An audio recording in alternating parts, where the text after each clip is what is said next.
She was a skinny girl from the East New York part of Brooklyn. She grew to become a wife, a mother, a college graduate. I never had any trouble from that girl at all. But was there another part to Sharene that her family didn't know about?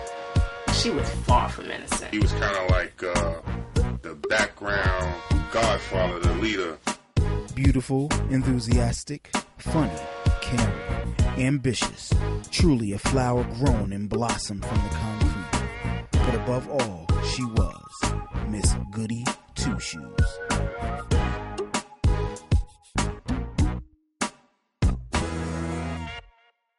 Brooklyn, New York, in the early 70s. It was beautiful, safe, cultured. Essex Street. This is the area that would breed Sharene Johnson. 319 Essex Street. That's where they grew up. We bought a house there in a neighborhood that was changing. I'd say like Essex Street was like ground zero for the family. I mean, that's what we considered it. It was like a base station. It seemed like everything started and ended on Essex Street. There was like 2 Italian families left on the block. We were the first black family on the block. Actually, there was only 2 when I left. Sharene Johnson was born Sharene Ben to Sandretta Ben and Michael Hoffler in Brooklyn, New York. She was the older of the 2 children the couple would have. But even as a child, Sharene would show signs of being a goody two-shoes. Yeah, I remember when Sharene was a baby, and I used to tell her parents, she's gonna do some extraordinary things. She's gonna grow up. She's gonna be something else. You didn't even know Sharene back then. Oh, that's right. She was an active child. She wasn't into sports so much, but she did admire Nadia Comaneci. She liked gymnastics, and she always wanted to be like Nadia Comaneci, but she wasn't as graceful, let's say, as Nadia Comaneci. Poor thing. I could tell you, I remember one time I needed a haircut. Oh yeah, Sharene. I needed a haircut, and my mom had tried some experiment on me. I had what they call them S-curls, and it looked like a big mop mat on the top of my head. And Sharene come to me and she says, Byron, I'm gonna tighten you up and make you look better and cut your hair for you. I said, oh, okay, Sharene. So I sit there, I'm silly. Yeah, I just sit in the chair. So she goes in the closet and she pulls out the dust buster, which you use to take the lint off your sweater. And she said, don't worry about it, I did this before. So I'm sitting there in the chair, and here she goes. Yeah, she goes on around the side of my head. Yeah, cut it. Next thing you know, when I get up and look in the mirror, I got a pancake on my head. Once I found this bag, it was laying by the curb. It looked pretty odd. I mean, that's a pretty good-looking bag for it to be sitting by the trash can. So I go over and I pick it up and I bring it, and I look inside, and I notice this baby bottles and stuff like that. Well, when I give it to Sharene inside, I said, look through it and see if there's some ID in there so I could, return it. So she looks through it, and so she starts pulling this money out from every compartment. Each compartment was money. I mean, hundreds of dollars. Thousands of dollars. So I find all these different identifications from welfare funds. Delaware, New Jersey, Connecticut, New York. This woman was a welfare queen. So I'm like, wait a minute. So I'm telling Sharene, well, okay. And Sharene's like, no, we can't keep it. We can't keep it. Because she's got a baby. I'm like, yeah, okay. All right. Well, okay, I'm going to take it down to the police station, and they'll know what to do with it. No, you're not going to do it. You're not going to take it down there. You're going to keep it. Yeah, no, and she's holding on to this thing for dear life. I mean, tooth and nail. And the Byron jumps on. Ma, don't listen to Sharene. She's out of her mind. But all was not good in the hood. Was Sharene really a goody two-shoes, or was there something more sinister? She went to Brooklyn Tech High School, and that was the high school for gifted kids in the city. She was always the smart one. But she was far from innocent. She kissed a boy in the train station when she was 16. In the spring of 1991, Sharene got accepted to Michigan State University. Nearly 700 miles away from New York, the campus is located in Lansing, Michigan, where Sharene had many family members. When Sharene was going to college, I think that she left New York because she wanted to find herself, and we had a lot of conversations at that time before she left. You didn't even know Sharene back then. Oh, that's right. At MSU, Sharene would meet two people who would become her best friends, Sherry and Glinda. As usual, Sharene would excel academically, but just like all college students, she excelled at partying too.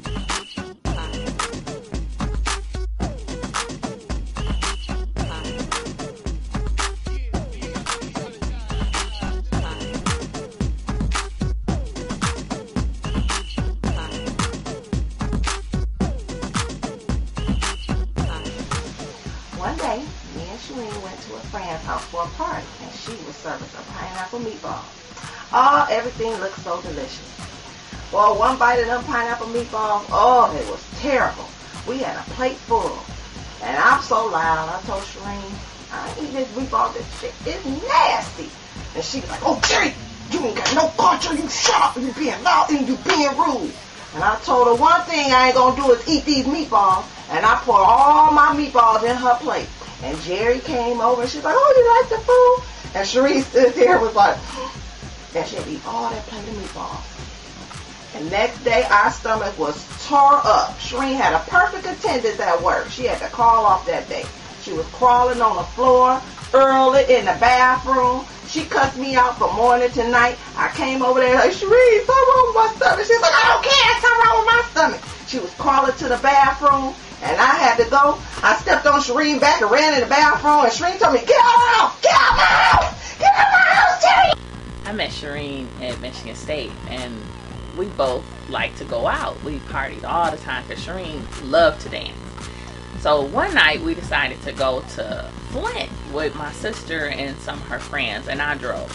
And so we went to Flint, we came back, and we were tired and hungry. And so we got some shakes and some food, and then I had to drop Sharene off first because she was the closest one. And then we went to the dorm to drop her off. So tired. Yeah, me too.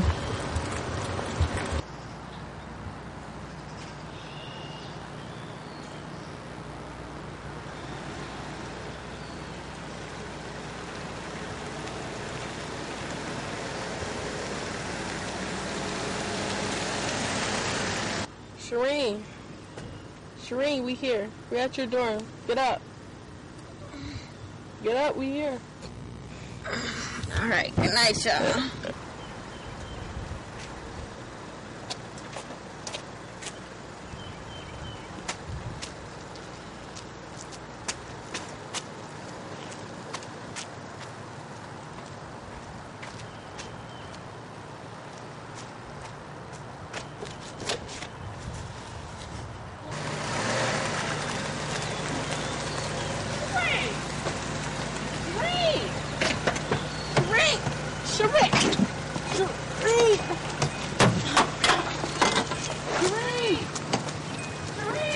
Sharene just got an apartment on the east side of town.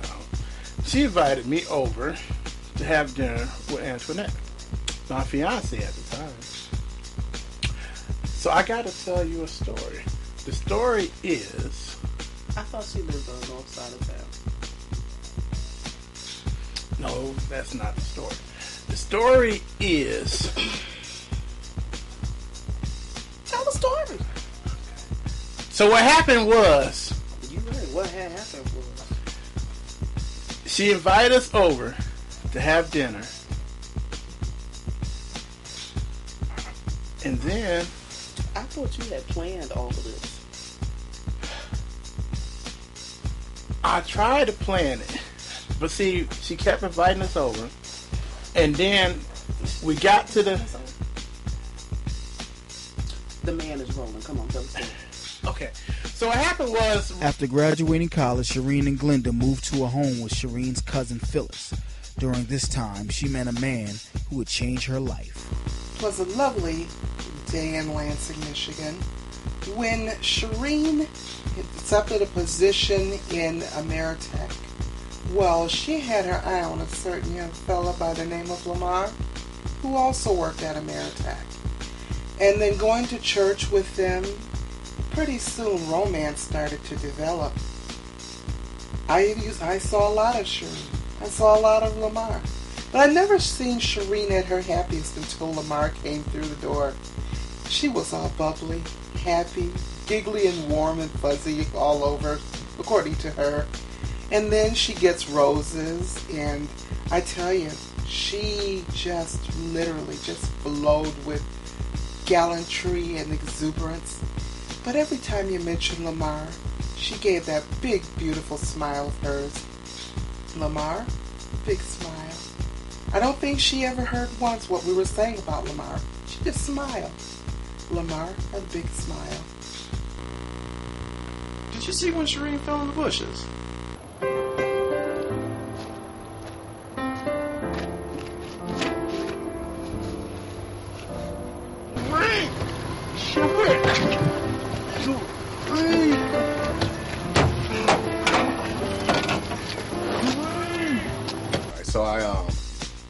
So I was at church and I saw Sharene in the choir and decided I wanted to ask her out. So I had asked my mom about it.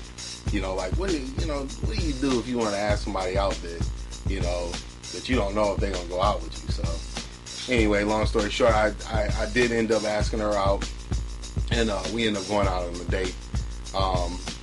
The movie we saw was Donnie Brasco. We went and saw that.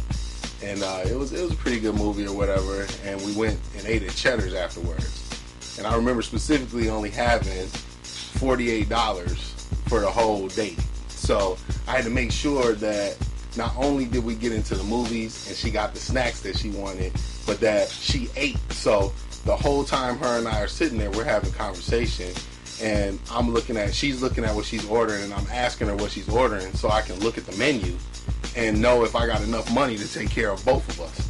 So after she ordered, and I'm thinking, dang, this girl, she ain't gonna order no salad and some bread. She wanted meat and a steak and all this other stuff. She ordered like 3-4 different items.